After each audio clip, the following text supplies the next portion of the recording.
Welcome to Unveiling Grace, a podcast dedicated to finding our own story in the unique stories of the fellow Nazarenes who serve alongside us.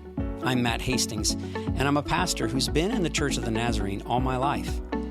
I deeply love the church and all the ways that she's shaped me, and I want us to hear from each other about how the Church of the Nazarene has saved us. In a day and age where there's a lot of line drawing and finger pointing, we want to pull up a chair to the table of our people's past and sit through their stories. Through our guests and the telling of their stories, we will veil the identity of the storyteller until the very end, with the hope that you'll allow their story to shape your view of them rather than what you've heard about them. Thanks for joining me weekly as we invite fellow Nazarenes to tell their story of why they love this church and why they've stayed. Okay, so you got to tell me, you pastored your first church in 11th grade? Yep, I was in the 11th grade. So How did that happen? well, I'd been called to preach as a junior high kid at youth camp. I told the Lord I'd do anything you want me to do, and then I made it back to church that following Sunday night, and I think before all my dirty camp underwear got washed and put back in my drawer, it was a Sunday night service, and during the altar call, I just heard the Lord say, I want you to be a preacher. So I started preaching. They had me up on Wednesday nights, some in our local congregation, and a guy took me under his wing, and he was a supply pastor. So he would go places to fill in. He would take me with him, and for a couple of years, he would preach on Sunday morning, then he'd have me preach on Sunday night, and he would coach me on the way home. And then when I was a sophomore in high school, toward the end of that year, there was a church about 35 miles from my home church that was closing. They didn't have anybody left. I mean, it was everybody was gone. They were down to 3, I think. And so this elderly pastor went to a district superintendent, and he said, I think this kid can pastor this church. Wow. And the superintendent's response to him was, that church is... or he's just a teenager. Yeah. We can't put a teenager in a pastorate.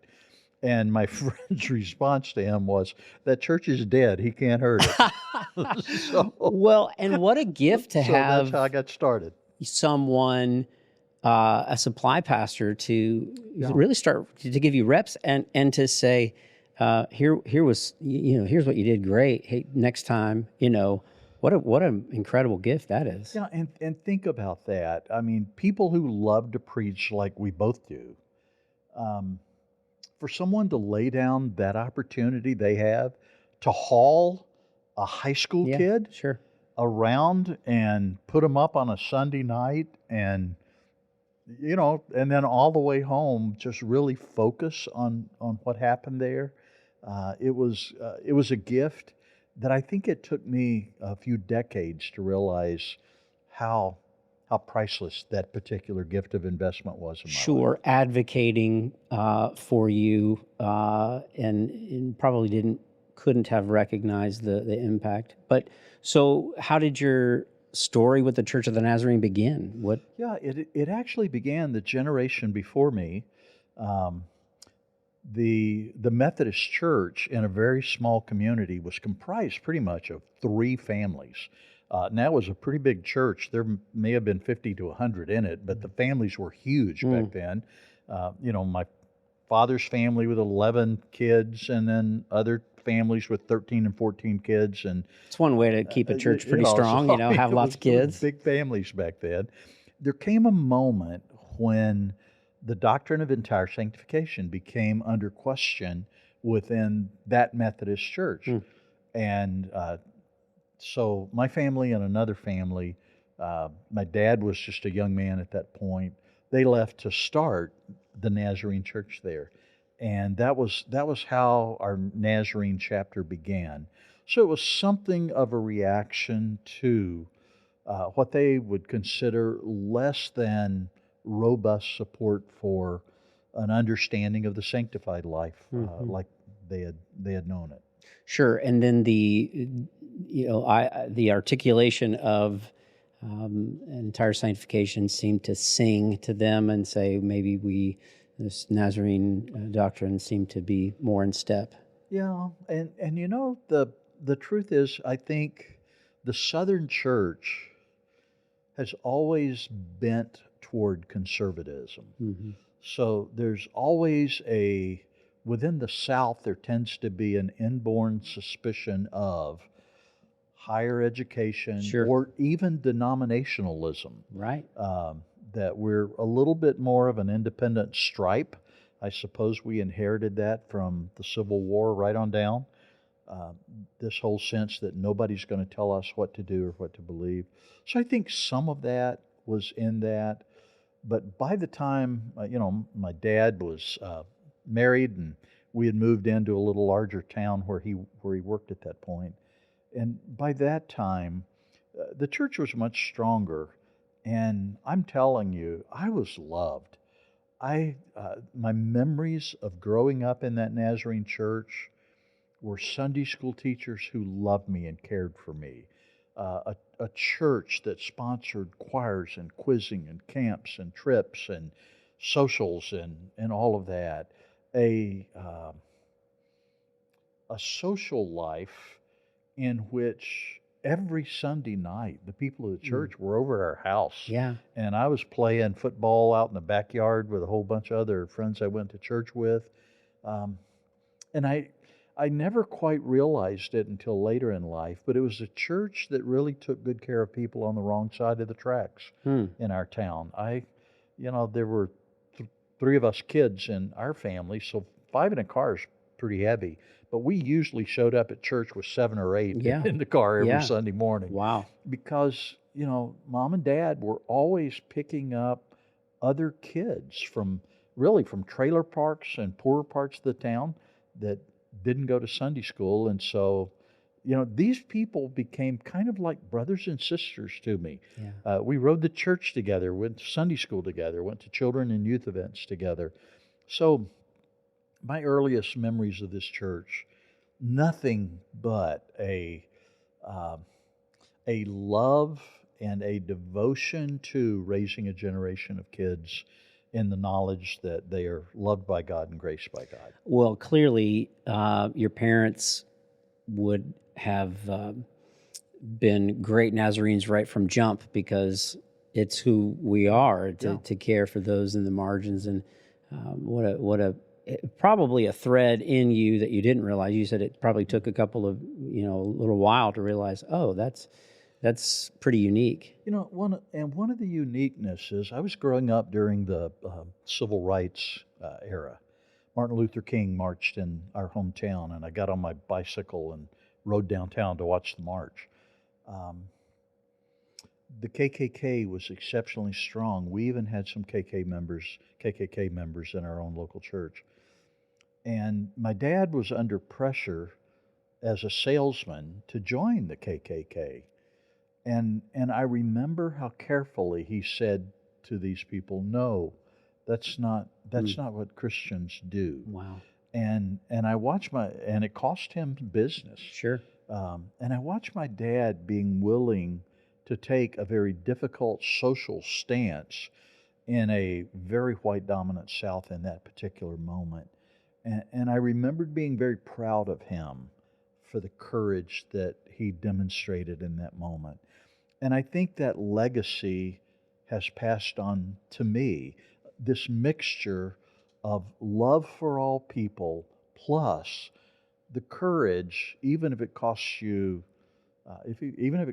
something, the courage to take a stance and say, this is what's right. This is what God would want His people to do. You've referenced several people in your life that have been, sort of championing you early on, with a supply pastor, your parents as well. I guess I would ask, as the seasons of your life in ministry, can you name, one or two people that have championed you? And, it doesn't necessarily have to be someone that's, publicly everyone knows, but, maybe even someone that is one of the quiet ones that has always been a good voice for you. Yeah, I mean, I definitely start with my mom and my dad.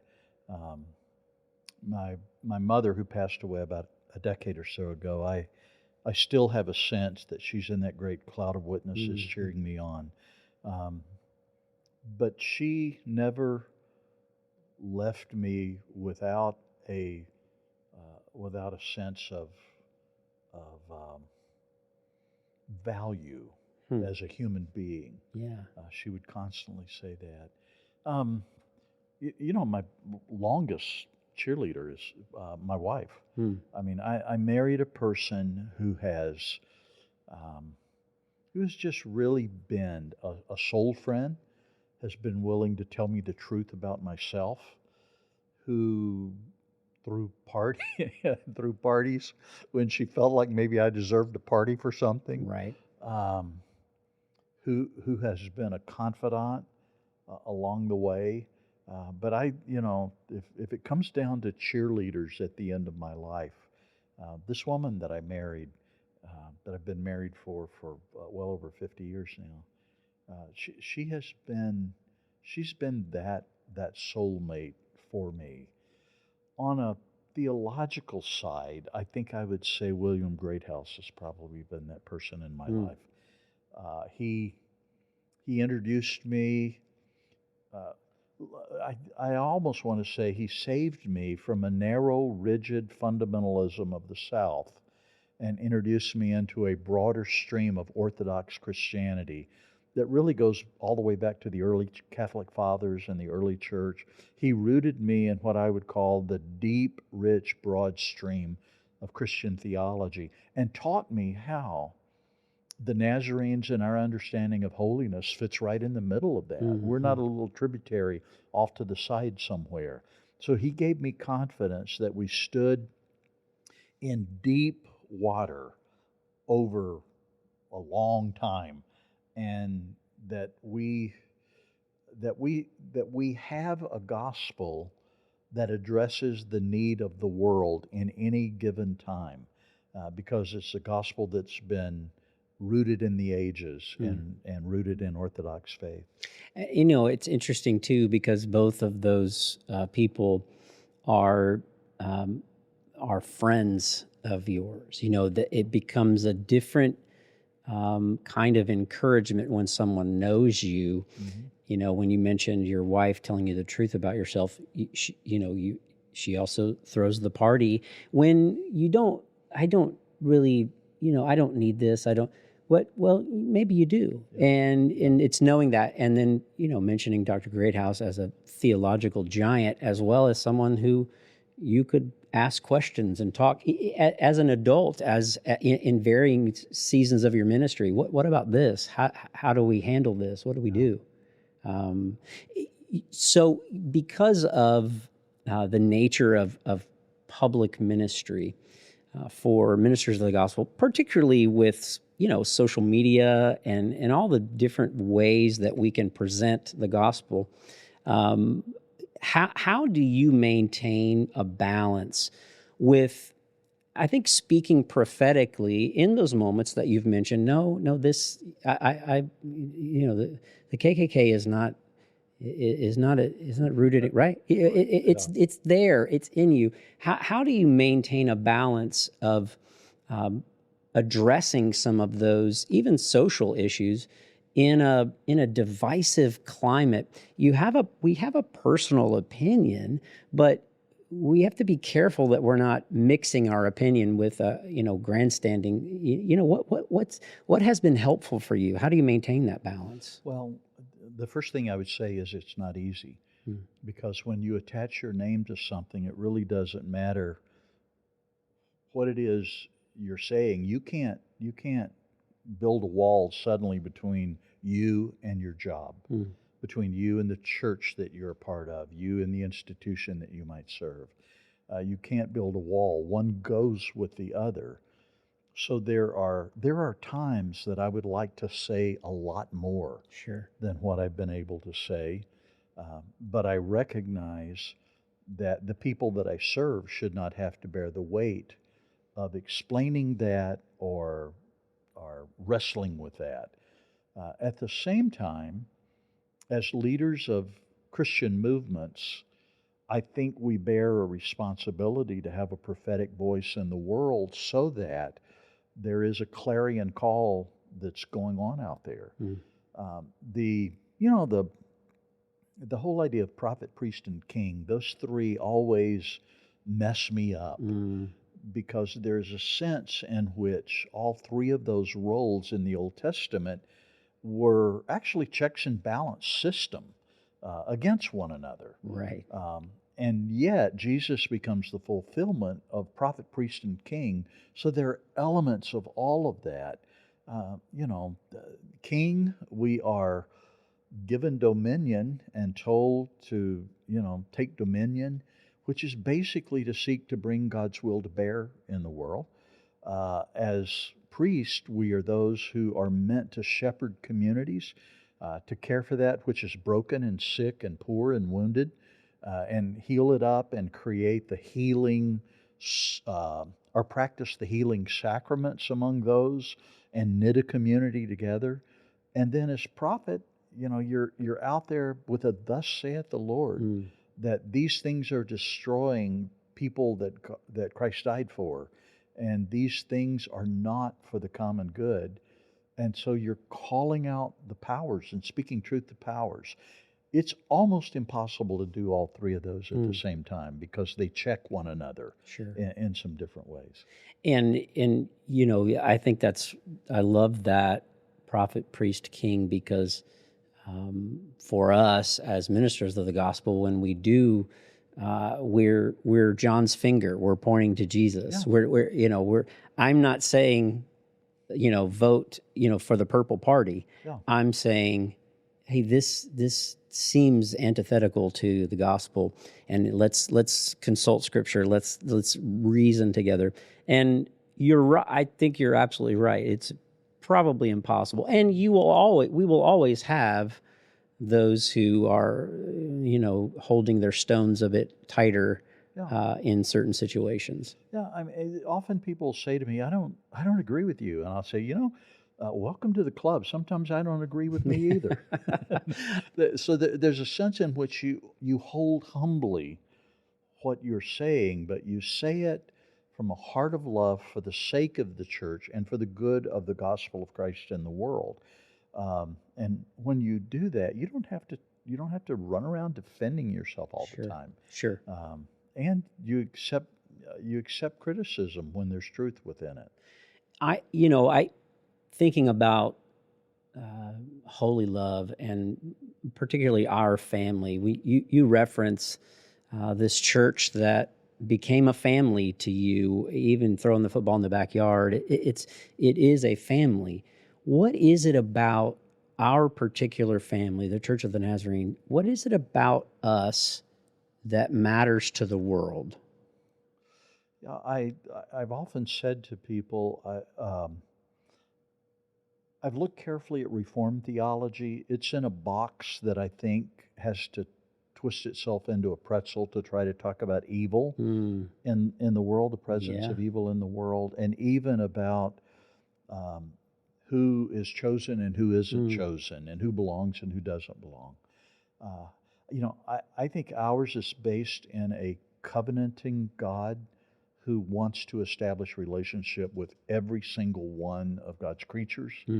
And there is a flowing invitation out of the Church of the Nazarene that goes out into a world without prejudging that world and determining who's worthy of our invitation and who's not, but that moves into the world as the people of Jesus. Then I think the balance within that is that we not only declare the good news of the saving grace of God that brings us into a family, but we also call people to a very careful, responsible discipleship, a following of Jesus in a way that I lay down my life and take up my cross and follow this Jesus. And the sanctifying grace of God that restores us in the image of Jesus is what I would call the maturing of the Christian life. Yeah. I love being a part of a movement that has passionate energy at the front door of evangelism, but also just as much passion and energy on the side of making Christ-like disciples. I think that kind of balance is a beautiful balance. We just need to be more loving with people that live in the mess of being sanctified. Right. Because, it's getting sanctified is a messy ordeal. Absolutely. And I'm so, this has been so good for I know our listeners have enjoyed it as well. So who are you? I'm Dan Boone, and I have the privilege of serving as the president of Trevecca Nazarene University. Thanks for being with us, Dr. Boone. Thanks for joining us on the Unveiling Grace podcast. This is a ministry of Hermitage Church of the Nazarene. If you'd like to stay up to date on the podcast and other ministries of our church, like the church's Facebook page and follow along. Or you can subscribe to the Unveiling Grace podcast on whatever platform you're using now. If you've enjoyed this podcast, help us out by leaving us a rating and then share it on your social media platforms. Thanks for listening to the stories of those serving alongside us.